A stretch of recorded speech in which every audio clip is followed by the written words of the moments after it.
oído hablar del Leviarato? Bueno, más que han oído, han leído en su Biblia que está ahí, que se habla acerca del Leviarato. Vamos a ver una conversación que tuvieron los fariseos con Jesús, y les voy a pedir que abran sus Biblias en el libro de Mateo, el capítulo 22. Amén. Vamos a abrir nuestras Biblias en el libro del Evangelio, Mateo 22. Mateo capítulo 22, versículos desde el 23 en adelante. Ya, la pregunta sobre la resurrección. Ya, desde el 23 ¿hasta dónde? Hasta el final. Todo lo que es la pregunta sobre la resurrección. Ya. Aquel día vinieron a él los saduceos que dicen que no hay resurrección. Y le preguntaron diciendo: Maestro, Moisés dijo: si alguno muriere sin hijos, su hermano se casará con su mujer y levantará descendencia a su hermano. Hubo pues entre nosotros 7 hermanos. El primero se casó y murió, y no teniendo descendencia dejó su mujer a su hermano. De la misma manera también el segundo y el tercero hasta el 7º. Después de todos murió también la mujer. En la resurrección, pues, ¿de cuál de los 7 será ella mujer, ya que todos la tuvieron? Entonces, respondiendo Jesús, dijo: erráis ignorando las Escrituras y el poder de Dios, porque en la resurrección ni se casarán, ni se darán en casamiento, sino serán como los ángeles de Dios en el cielo. Pero respecto a la resurrección de los muertos, ¿no habéis leído lo que os fue dicho por Dios cuando dijo: yo soy el Dios de Abraham, el Dios de Isaac y el Dios de Jacob? Dios no es Dios de muertos, sino de vivos. Oyendo esto, la gente se admiraba de su doctrina. Amén. Amén. Muy bien, entonces aquí ya se nos está dando una idea acerca de qué cosa es la ley del Leviarato. ¿Ya se acordaron alguien o todavía no se acuerdan? La ley del Leviarato, sí, ya me acordé. A ver, Mijalito. La ley del Leviarato decía que cuando un hombre moría, que su hermano tenía que casarse con la viuda para que le levante descendencia a su hermano. Entonces decía la ley del Leviarato, que Dios le dio a Moisés. Amén. Entonces, ¿quién debería casarse con la viuda? El hermano. El hermano. Ustedes seguramente se acuerdan de Ruth, ¿no es cierto? La famosa historia de Ruth, porque es bonita, porque es romántica, porque es una cosa preciosa, es una perla en la Biblia, ¿no? Seguro recuerdan. ¿Quién se casó con Ruth? ¿Fue un hermano? No, un pariente cercano. Un pariente, un familiar. Ahora, ¿se acuerdan entonces en qué consiste la ley del Leviarato? A ver. Entonces, hermana Rebequita, a ver, le escucho. Que no podía casarse con otra persona si enviudaba, sino que tenía que ser de la misma familia o un pariente cercano. Siempre el más cercano. Primer lugar, el hermano. Si tenía hermano, ¿no? Si tenía hermano, era su hermano. Pero si no había hermano, entonces tenía que ser el más cercano al hermano. Un padre, un tío, un primo, el más cercano en consanguinidad. Pero la idea era permanecer en la familia.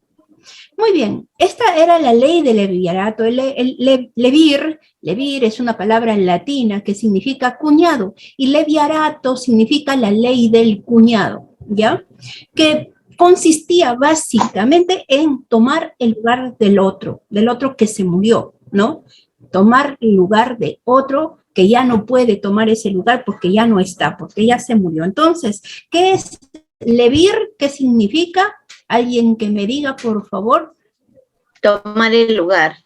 Levir es cuñado. Levir es la palabra latina que significa cuñado, y leviarato significa la ley del cuñado, ¿ya? Que consistía en lo que nos dice nuestra hermana Violeta, en tomar el lugar, en este caso, del cuñado, ¿no es cierto? Tomar el lugar del cuñado. O en todo caso del cuñado, perdón, de la novia, ¿no? De la esposa, de la viuda, claro, para que se entienda, porque es hermano del difunto. Quería tomar ¿sí? el lugar del esposo. Claro, tenía que tomar el lugar Del del difunto, esposo. ¿no? Ahora Del bien, difunto. Incluía las obligaciones. incluidas las obligaciones. Es decir, que, miren, aquí en la Biblia hay una historia interesantísima. La vamos a ver en el libro de Génesis. Vamos de vuelta al Génesis. En el libro Génesis capítulo 38, versículo 6. A ver, ¿quién me lo encuentra? Seguramente conocen esta historia.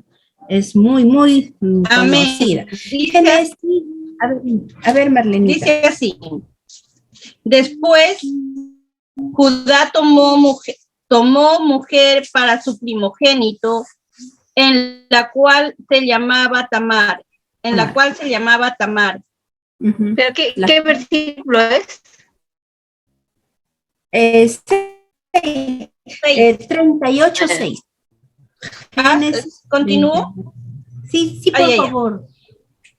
Y el primogénito, le quitó Jehová la vida. Entonces Judá dijo a Omán: llégate a la mujer de tu hermano y despósate con ella y levanta descendencia a tu hermano. Uh-huh. Y sabiendo Onán que la descendencia no había de ser suya, sucedía que cuando se llegaba a la mujer de su hermano, vertía en tierra, por no dar descendencia a su hermano, y desagradó en ojos de Jehová lo que hacía, y a él también le quitó la vida. Y Judá dijo a Tamar, su nuera: quédate viuda en casa de tu padre, hasta que crezca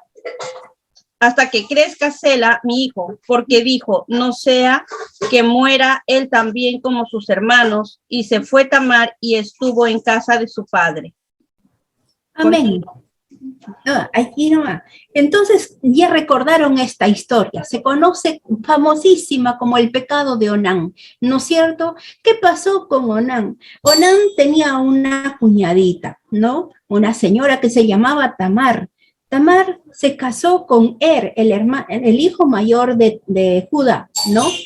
Estamos hablando de Judá, el tatarabuelo de Jesús, ¿no? Judá tenía 3 hijos, su hijo mayor se llamaba y era un hombre malo. Es increíble, un patriarca que tenía un hijo malo. No se asusten cuando vean que a veces los hijos de los pastores están andando chueco, ¿no? Hay mucha oposición de parte del diablo para esos jovencitos, hay que estar orando por ellos mucho, porque realmente la presión que ellos tienen es doble, o sea, no es igual que los otros jovencitos, que ya es harto, pero encima, aparte de lo que el mundo les ofrece, está el diablo también con sus tentaciones sobre estos jóvenes. Así que hay que apoyarlos mucho. Bien, entonces, volviendo a nuestro tema, les decía que Judá tenía 3 hijos. Uno, el mayor, se llamaba y fue un hombre pecador. Dice la Biblia que Dios estaba indignado con y permitió que se muera joven. Ustedes saben, hay una promesa en la Biblia que dice que los que son, los que obedecen a sus padres y son, ¿cómo se llama? Honran a su padre y a su madre, son de largos días sobre la tierra, ¿no? La promesa con, ¿cómo se llama? El mandamiento con promesa, se conoce esto.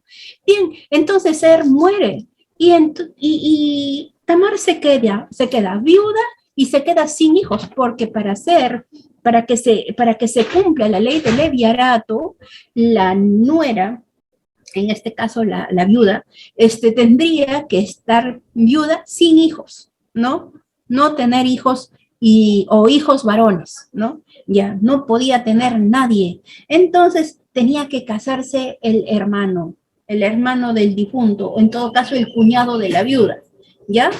Entonces, ¿a quién le correspondería casarse con Tamar? Era a Onán. Pero Onán dijo, si yo me caso con Tamar, él podía casarse con otra mujer después que con Tamar, pero con Tamar tenía que tener un hijo, y ese hijo iba a ser hijo de y él le iba a tener que dar a ese hijo parte de su, por ejemplo, imagínense algo así como lo que ocurre ahora, es cuando un hombre tiene un hijo con una señora X, y luego de otra señora, y ahora tiene que dividir su patrimonio en mitades, ¿no? Y para el hijo de allá esto, y para el hijo de acá esto otro, ¿no? ¿Sí? Se están haciendo una idea. Entonces, Oman dijo, no, para que cuando yo tenga mis hijos, que van a ser mis hijos, que van a tener mi nombre, y que cuando se diga fulano hijo de Oman, ¿no? Entonces yo quiero que tengan, ay, no, gato horrible.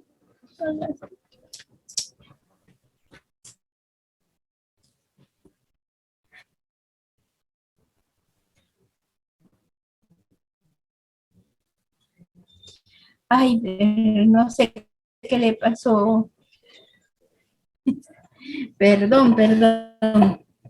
Se movió mi silla, hermanos, que Onán dijo, yo no quiero repartir mis bienes para que vaya a unos hijos, que a las finales eran sus hijos, ¿sí o no? Iba a ser su hijo, el hijo que tenga con Tamar, pero no se lo iba a reconocer como su hijo, sino que iba a ser reconocido como el hijo de su hermano, de Y él dijo, no, yo no quiero tener hijos para ni quiero dividir mi herencia con la de ¿no?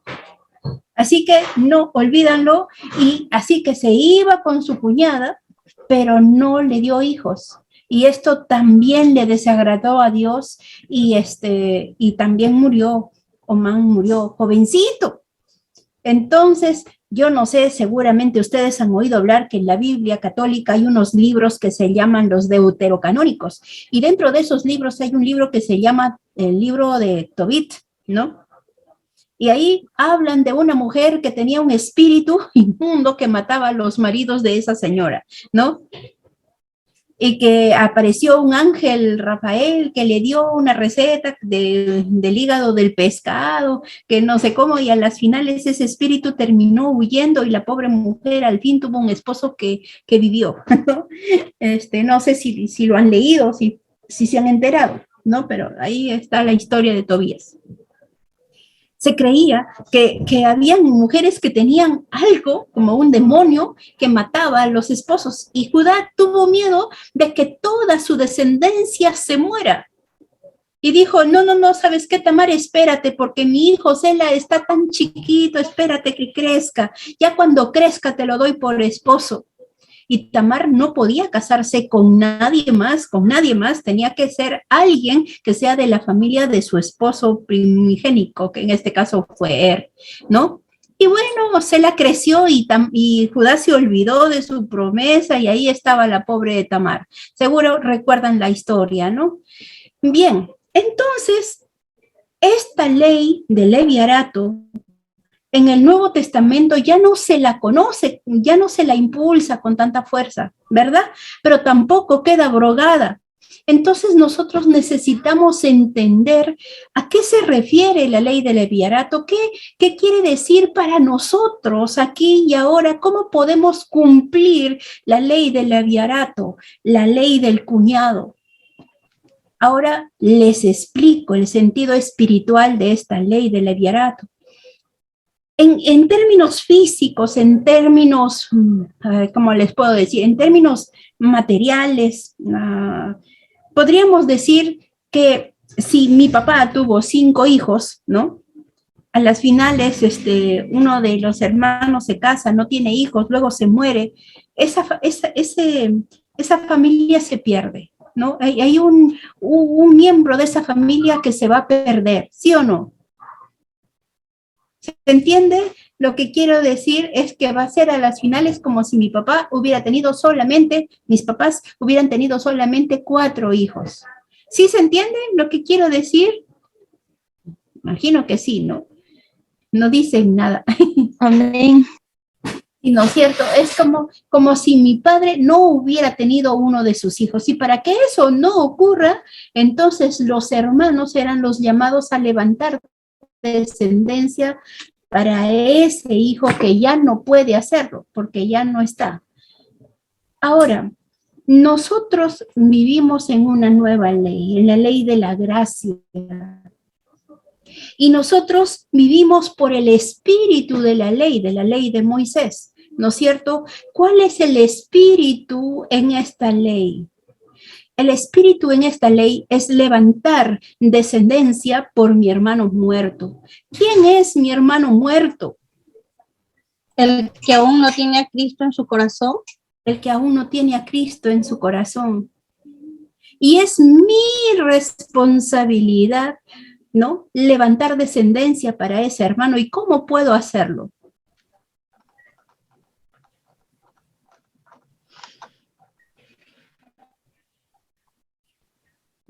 Oh.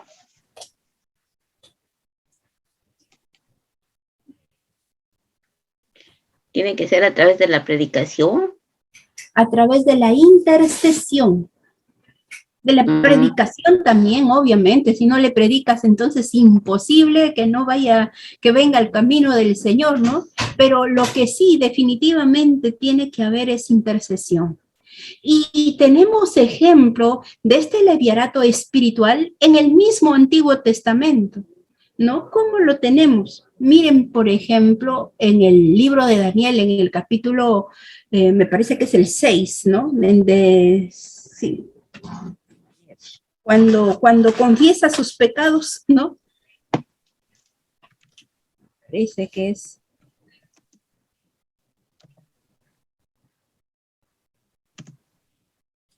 Daniel en el foso de los leones.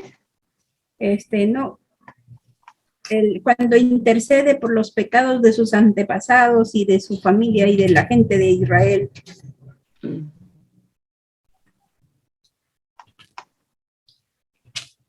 El 6 o el 9, yo me olvido. De repente se me... Eso se llama dislexia. Sí. Es el 9, es la oración de Daniel por su pueblo. Esa, efectivamente, el 9 entonces, ¿no? Y entonces en Nehemías también en el capítulo 9, ¿le puedes leer, Milicita, ya que lo encontraste? ¿Desde qué versículo? Porque es largo. Donde habla acerca de sus conciudadanos, porque habla de sus padres y todo, ¿no? Ya. A ver. Desde el 3 sería, pues. Desde el 3. 1, 2, 3. Y volví mi rostro a Dios, el Señor, buscándole en oración y ruego, en ayuno, cilicio y ceniza.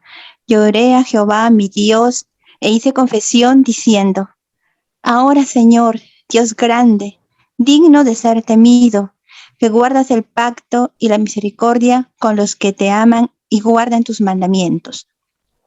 Hemos pecado, hemos cometido iniquidad, hemos hecho impíamente y hemos sido rebeldes y nos hemos apartado de tus mandamientos y de tus ordenanzas.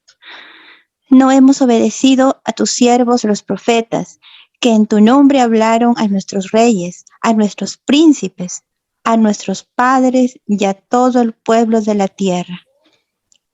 Tuya es, Señor, la justicia y nuestra la confusión de rostro, como en el día de hoy lleva todo hombre de Judá, los moradores de Jerusalén y todo Israel, los de cerca y los de lejos, en todas las tierras a donde los has echado a causa de su rebelión con que se rebelaron contra ti. Oh Jehová, nuestra es la confusión de rostro, de nuestros reyes, de nuestros príncipes y de nuestros padres, porque contra ti pecamos. Hasta aquí. ¿Continúa? Milicita, gracias. Sí, entonces, ya, Milicita. Aquí nosotros estamos viendo cómo Daniel toma suya la responsabilidad de sus hermanos, hasta de sus padres, ¿no es cierto? Y dice, hemos pecado. Él dice, Daniel no, acá en la Biblia no comentan de un pecado de Daniel, pero él dice, hemos pecado. Se hace parte, se hace uno con sus hermanos, se hace uno con ellos, y él empieza a orar, empieza a interceder. Y es ahí con la intercesión como nosotros podemos levantar descendencia para nuestro hermano muerto, ¿no es cierto? Sí se entiende. Miren, cuando Onán dijo que yo voy a levantar herencia para mi hermano, mal, disculpa, no. Es casi como cuando nosotros decimos, Señor, bendíceme, sáname, cúrame, dame trabajo a esto y esto, pero cuando tengo que orar por África, ahí sí ya no, disculpa. Tengo otras cosas por qué orar, tengo otras cosas que hacer. Estamos cometiendo el pecado de Onán, ¿no? Cuando no oramos por un hermano que está enfermo y nos dice el hermanito, estoy mal, me duele los riñones, no sé, cualquier cosa me está pasando y yo voy a estar orando por el hermano, disculpa, como si no tuviera que orar por mí o por mis necesidades. Entonces, estamos siendo egoístas y no estamos mirando, cumpliendo nuestra ley de Leviarato, la ley de Leviarato, que sigue vigente, porque todo lo que está en la Biblia es vigente. Y ustedes habrán leído, dice, y será pacto perpetuo, ¿no es cierto? Claro, nosotros ya no estamos bajo esa ley de Moisés, esa ley escrita, ¿no? En las tablas. Nosotros estamos bajo el espíritu de la ley. Sigue siendo la misma ley, pero nosotros tenemos que entender por qué el Señor mandó esta ley, ¿no? Ni uno solo en tu familia se puede perder. Y si tu hermano no lo puede hacer, hazlo tú. Eso es lo que está diciendo la palabra del Señor, ¿no es cierto? Queda claro, ¿verdad? Si él no lo puede hacer, entonces hazlo tú. Ahora bien, es interesante ver que la que tiene que estar viuda es la mujer, ¿no es cierto? Ella es la viuda y no tiene ningún hijito varón. Entonces el hermano varón, ¿no? Es el que tiene que tomar el lugar. Ahora, eso también lo debemos entender. ¿Eso quiere decir que solo los varones pueden interceder y las mujeres no? No. No, sino que nosotros tenemos que entender que en la Biblia, cuando habla de la mujer, hay figuras que se representan, ¿no? A través de una mujer. Por ejemplo, pueden decir, y la mujer estaba vestida de luz, ¿no? La iglesia. Tenía la luna en los pies, ¿no? Las estrellas bajo los pies. Entonces está hablando de una nación, ¿no? Entonces una mujer puede estar representando a una nación, como en el caso de esa mujer que está con la luna en la cabeza y las estrellas en los pies, al revés, las estrellas en la cabeza y la luna en los pies, debajo de los pies. O puede hablar de una ciudad, como habla de la Gran Babilonia, ¿no es cierto? La mujer sentada en el dragón, si ustedes se acuerdan, es una ciudad. Pero también puede hablar de la carne. La mujer está hablando de la carne, también puede hablar de ¿cómo se llama? De la iglesia. Y también, claro, de una mujer como nosotras, del género femenino. Pero, la reina Esther, Milicita. digo, la reina Esther intercedió por su pueblo. Claro, ¿no? Entonces, la mujer entonces está hablando de la carne en este sentido, en este contexto. Nosotros debemos entenderlo en su contexto. Aquí está hablando de una persona carnal. La viuda es una persona carnal. Es decir, mis pobrecitos sobrinos que no están o están por ahí sin el Señor, entonces queda en responsabilidad de la familia orar por ellos. ¿Se entendió? ¿Se entendió, Sí. verdadcito, no es cierto? Amén. Mi familia no solo es mi familia porque somos todos Celis Castro, ¿no? No. Mi familia es porque, por ejemplo, la hermanita Rebeca es mi hermana, ¿no? La hermanita Marlene es mi hermana. La hermanita Ana es mi hermana. Todos son mis hermanos, ¿no? Yo tengo ahí también hermanos que son doblemente hermanos, digo yo, porque son hermanos de sangre y también hermanos en Cristo, pero todos somos una misma familia y todos tenemos que interceder los unos por los otros, pero no son ellos que están muertos, aunque no sean nuestros hermanos directos. Dijo una vez Dios, yo recuerdo claramente, pueden ir en el pantano pestilente y oscuro de la droga, o no sé, de la prostitución, o no sé, pues, ¿no? De esos mundos violentos. Allí de repente tenemos familia y nosotros tenemos que levantar nuestra oración intercesora por todos. No podemos ser indiferentes. Entonces, básicamente, la ley del leviarato es lo que nosotros en el Nuevo Testamento o en la iglesia ya en este pacto nuevo hablamos como intercesión. La intercesión. Nosotros tenemos que tener un corazón intercesor. Y Jesús mismo nos dijo en el Nuevo Testamento que debemos levantar nuestros ojos, ¿no? Y mirar los campos que ya están blancos, listos para la cosecha, ¿no? Hay demasiadas cosas, como dijo él, demasiada mies por recoger.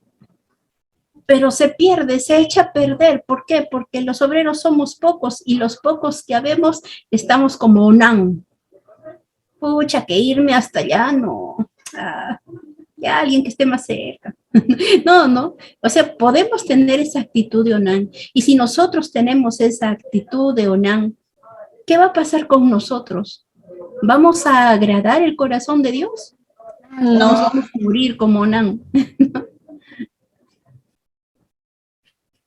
Entonces, hoy día hemos considerado esta ley, la ley del leviarato. A mí me parece que es sumamente importante que nosotros conozcamos, porque en la Biblia se habla, ¿no?, de estas tradiciones y estas costumbres judaicas que para los judíos es algo claro, ¿no?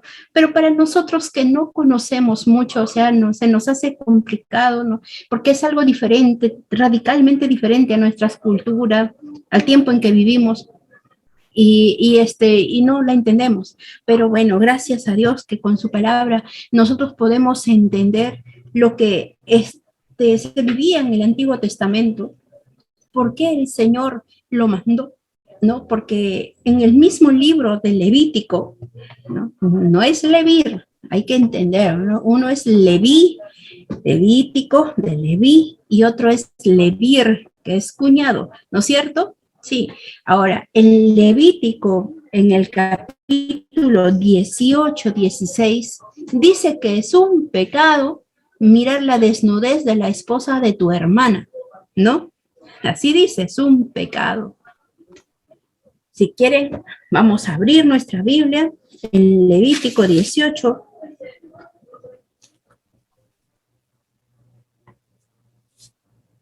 Que lo encuentra primero, lo lee.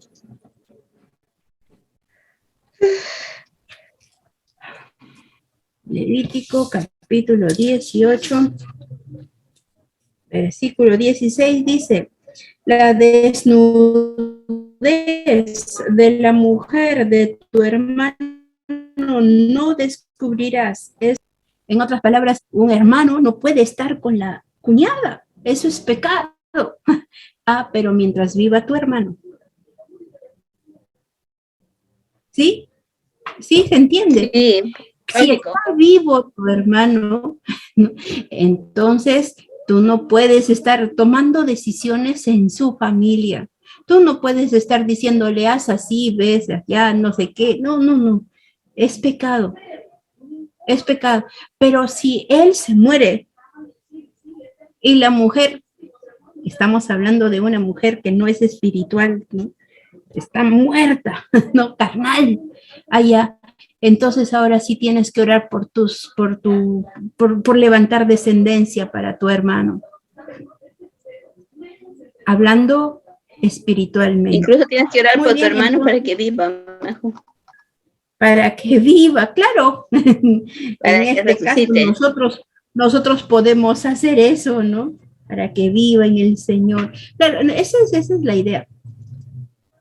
Muy bien. Entonces, Hermanos, eso es lo que quería compartir hoy día con ustedes y quedará para nosotros entonces como ya desafío que el Señor pone en nuestras vidas, hacernos intercesores, orar por nuestros hermanos. Y si es que hay algún hermano muerto, ¿no? O sea, me refiero, como decía Violeta, que reviva, o sea, que nazca, que venga Cristo, ¿no?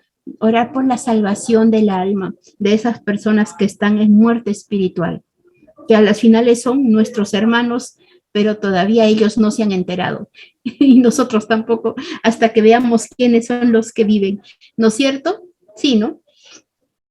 Muy bien. Vamos entonces a poner en práctica nuestro conocimiento, digamos, del día de hoy y vamos a orar.